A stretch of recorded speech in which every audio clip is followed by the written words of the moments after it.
Well, we're in Moscow right now. This is the Red Square behind me. We're here for the world premiere of Transformers 3. Well, I think it is the best of the three. I think we've learned from the first two. Second one, we got caught with a writer's strike and made it tough to make that movie.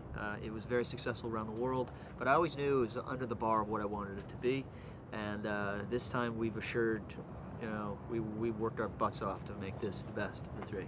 I know you've been skeptical. Technically, it's the best. I think it's just from photography, story to acting to, across the board. I was very skeptical of 3D. I thought actually it could be a fad.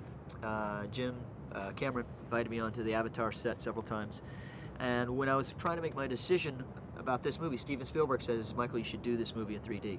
And so I investigated it more, just the technology, the equipment, and Jim Cameron finally just said, "Michael, you got to do this movie in 3D. You are the type of director that is going to love 3D." And when all said and done, I mean, before we did this, I told my crew, I said, this needs to be the best 3D live-action movie made. It's very difficult when you take 3D cameras into the streets, strap them on to skydivers on their helmets. It's a difficult format, but if it works, and it works so well in our movie, it's more immersive. Well, they do very anthemic songs, and they're big Transformers fans, besides the point, but there's a power to their songs, there's emotional core to their songs, and it just somehow has worked, magically has worked. But on this movie, we also have U2. They wrote a song. This is their first, Bono said this is their first song they wrote for a movie, just for the movie. Well, Chicago was the most amazing city in terms of what they gave us, the amount of access, the amount of closures, the amount of Michigan Avenue is a street that they said they've only closed twice in the history of Michigan Avenue. They closed the bridge, once for Oprah Winfrey and once for me. It was the height of tourist season, summertime. But I think we made it fun for all the tourists because it was almost like Universal Studios there. It was like a tour, seeing the explosions and the stuff going on, and with thousands of people were watching. So we tried to involve them and let them come by, and we got them close to the set. We'd sneak them through and keep them walking through. Well, I consistently try to top my action and challenge myself as an action director, and I saw these guys on 60 Minutes. They were jumping off the cliffs of Norway. And I said, get those guys into my office. I have this great scene. First I wanted to see if they could even do it. And I came up with this scene where they're jumping out of a crashing Osprey, and they're flying with their wingsuits. It's like a squirrel suit. For people who don't know what it is, you've got wings here, wings between your legs, and they've got a parachute on the back. And for every foot they fall, they go 2 feet forward. So they would go about 150 miles an hour, and we convinced Chicago to let them go half a mile through the city, between their buildings, turning corners.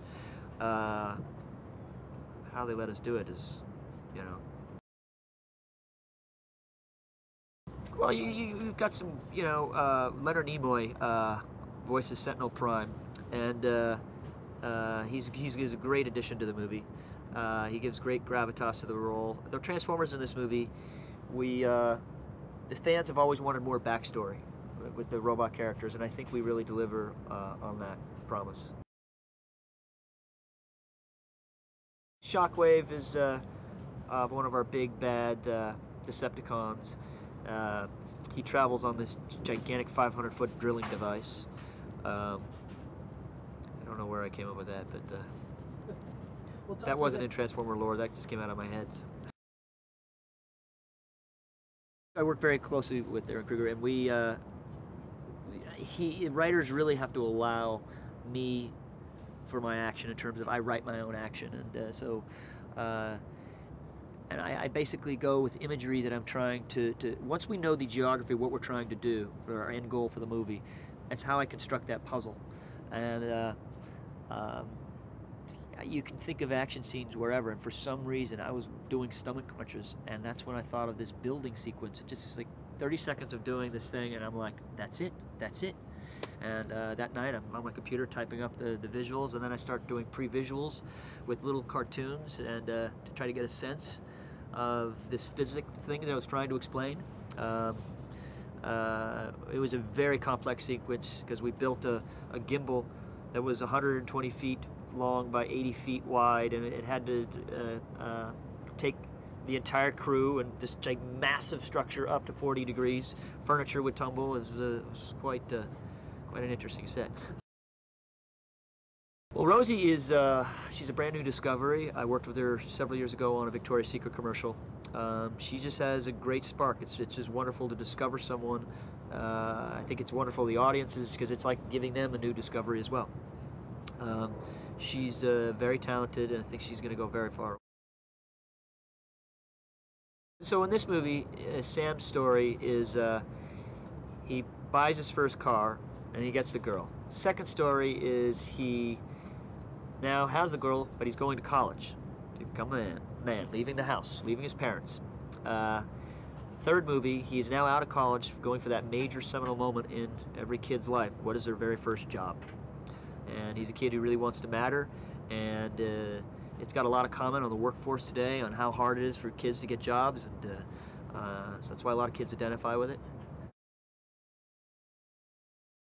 John Malkovich, who I've always wanted to work with, he's very funny. He says, you know, Mike, for my character, I want to have fake big white teeth and a real fake tan and a flowing head of hair. I think the fondest memory is that I'm going to take away is I've worked with a great crew through basically 5 years of shooting. That's going to be tough to give up. It was just, we were really a well-oiled machine. It was kind of like a big, gigantic Transformer family. I remember the very first day we were shooting this movie, and I said, Bumblebee will stand over there. And I remembered, wow, I'm an adult, and I just said the word Bumblebee to the whole crew, and it's like, this is really stupid. And now, everyone, Bumblebee, he's so revered, you know? Just a funny moment. Well, Ken Jeong is someone from The Hangover that I saw, and I'm like, that guy is brilliant. I've got to work with that crazy man. So he's quite funny in this movie. Patrick Dempsey plays a great role in this movie. He's someone I admired his work, and thought he was great for the role. Well, this is a movie you definitely have to see in 3D. It was made for 3D. Every shot was made with that in mind. It's a much different experience. I know American audiences have been saying in the press they're being let down. They truly have been let down. These movies, it's just the afterthought instead of the forethought like this movie. I've had a very close relationship with the military. They have supported my movies. Interesting enough, I used a SEAL team on this movie. I worked with a lot of our guys around our actors are all real SEAL members, Rangers, different Army groups, Air Force. So it's been a great experience, and just you know, the men and women of the military. It's just being around these guys, talking to them, talking their stories on set. It's just they constantly put me in awe and humble me. With ILM, we have a great relationship. I've done a lot of movies there. You know, I still own a digital effects company, Digital Domain, who also did a great job on this movie. But there's a special bond that I have with Scott, and that there's a select group of team there that are major Transformer fans, and they've worked their hearts out on this one, and it really shows in the visual effects. Well, I think, you know, I've always been fascinated with space, and I think it's interesting how we attach the Apollo first moonwalk to what happened in Transformer history.